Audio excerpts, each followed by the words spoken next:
Võistkonnaliige Aari Aulapuu mängib täna 300. korda Rakvere klubi ees. Selle puhul temale aplaus ja tantsmees. Rakvere võistkonna eest kõige rohkem mänginud, aga teised jõuavad järgi.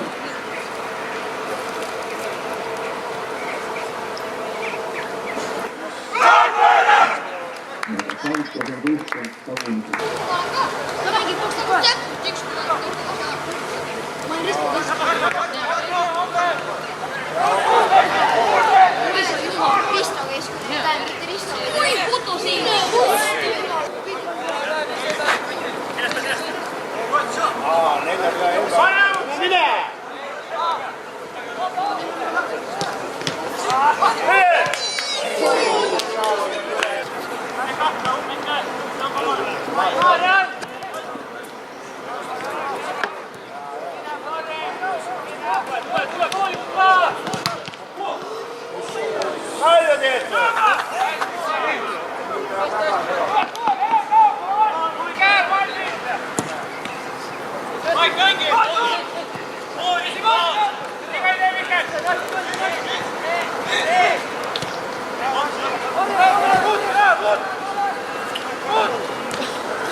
Tartu võistkonna mängib teise poole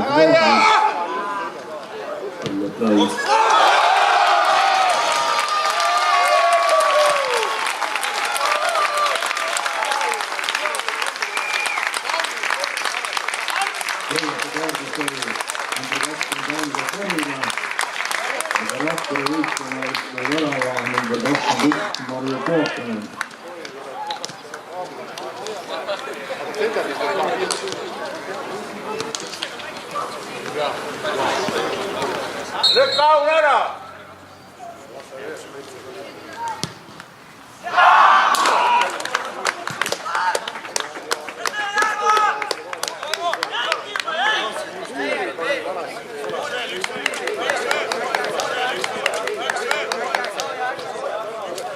Teine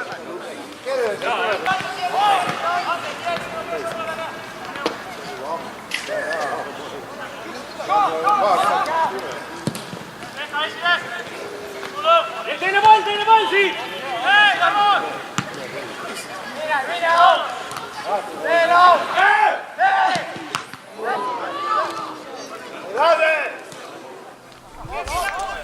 Kaks-kaks, aus tulemus või pettumus?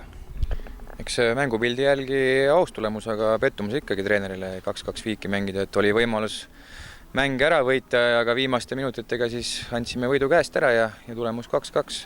Üks punkt on tabelis kirjas, aga praegu on küll nii, et omal on juba siin tunne, et tahaks küll seda 3 punkti lõpuks saada ka, et mitu mängu üti oleme kas mänginud viiki või kaotanud, aga küll see tuleb kannatlik olla ja lihtsalt võistkonnaga edasi minna. Alari Aunapuu 300, mis me sellest arvame? Kas on midagi tema esitusest täna välja tuua või tahaks teda iseloomustada kui millissugust mängijat? Alari on väga hea mängija selles mõttes, iga treeneri selline, ütleme, lemmikmängija selle koha pealt, et proovib treeningul alati osaleda ja ennast maksimum anda. Et mis seal Alarist ikka pikalt rääkida, Alariga on ise pikalt koos mänginud ja tean, milline võitleja ta on ja mis tema nagu põhimõtted on. Et tema põhimõte ongi see, et anda endast maksimum ja loota, et sellest võistkonnale piisab. Et loomulikult mul on alati hea meel, kui Alari mängib, aga lihtsalt kahju on see, et siis töö pärast peab käima vahepeal pikalt ära. 6 nädalat vahepeal ära ja ega siis on näha ka, et kui 6 nädalat on ära olnud jalgpallist eemal, siis tase ei ole nii hea, aga nüüd vaikselt hakkab tulema juba. Et üks asi veel Alari kohta, et mis mulle hästi meeldib Alari puhul see, et ta ei anna mitte kunagi alla, et ta esindab siiamaani meie seda Tarva siis sümboolikat nii-öelda, et me ei anna mitte kunagi alla. Ja. Nii, neljapäeval ootame tees Elva. Mis mõtted on selle mängu eel?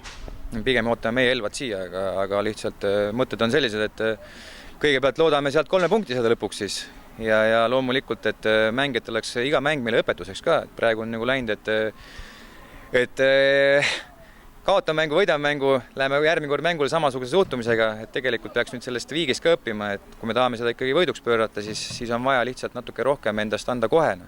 Mitte jälle loota seda, et vastane lööb ühe vära, seda tegelikult lootma ei peagi, vastane lööb ühe vära, kui mängina. Aga on vaja hakata varem mängima. Ise on vaja hakata mängima, mitte loota seda, et küll meil kuskilt imeväravad tulevad või vastane mäng kehvasti. Ise on vaja mängida ja võtta seda mängu kohe kui tervikut, mitte et küll mängime 45 minutit või 45 minutit. Me mängime 90 minutit jutti ja pingutame 90 minutit jutti. Ei ole sellist võimalust meil, et vahepeal mängime 30 minutit nalja jalgpalli.